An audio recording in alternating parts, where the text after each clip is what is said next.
3 a.m. to 4 a.m. At that moment the clock struck 3. Ernesto went under the bed covers for a nap, and immediately started dreaming of Ossian's poems, and those of the Latin poet Lucan, poems that spoke about cemeteries and the dead. He had the impression they were dedicated to him, Bones, and he woke up feeling as if he were buried in a coffin underground. It was the result of the overdoses of amphetamine, heroin, benzodrine, and methadone, drugs he'd been on since he was a child, so he wasn't particularly scared. On the contrary, being buried alive filled him with a sense of safety and security when compared to the world of the living, as the living usually kicked him in the face. This sense of deathly well-being was brutally interrupted by the clock tower ruthlessly striking 4. He got up, covered in cold sweat, and started gathering the clothes scattered all over the room, in order to get ready for this damn meeting. He tried to recall at least his personal data, but he wasn't sure of himself and his history. He searched to no avail beneath the furniture and under the bed for his trousers and his underwear. He'd probably left them in the lift. He decided it wasn't worth the while to get stressed and prepared to leave the house half naked.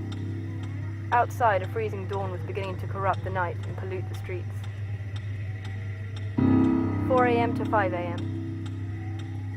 Before stepping across the threshold into the dishwater grey world outside, Ernesto presses every switch on the panel in the vestibule. Gallery spots, on. Dressing room 1, on. Pool, on. Terrace floods, garden lights, sculpture base, on. Light pours from the glass facade of his house, bathing the entire street in a yellow glow. The steel frame structure and the gardens that surround it shine like a modernist beacon, standing in stark contrast with the neighbours' neatly trimmed hedges and Gothic eaves. Ernesto imagines lace curtains twitching up and down the street as the local dowagers rouse and try to see what the latest fuss is all about. He pulls a pair of Wellingtons and a fur coat against the cold and steps onto the front stoop. A fox stands in the front garden, blinking in the sudden glare. Ernesto stares. He wonders whether this fox has ever rummaged through his garbage, dug up his flower bed, or interrupted his sleep with its barking. In the fox's presence, Ernesto begins to relax. He likes her narrow snout and the vertical slits of her eyes. He is quite pleased with this newfound connection with nature.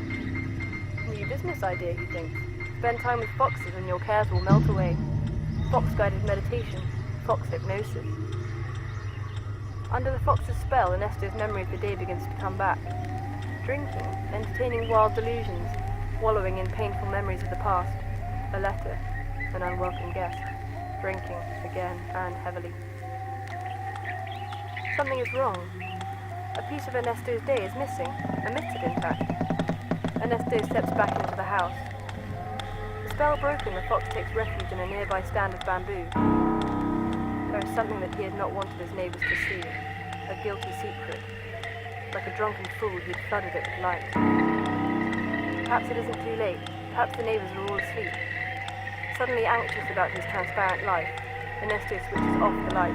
Perimeter, terrace, floods, pool. He furtively makes his way back through the now gloomy house to the back garden. Shrubs spatter his bare knees with cold dew. He opens the pool gates.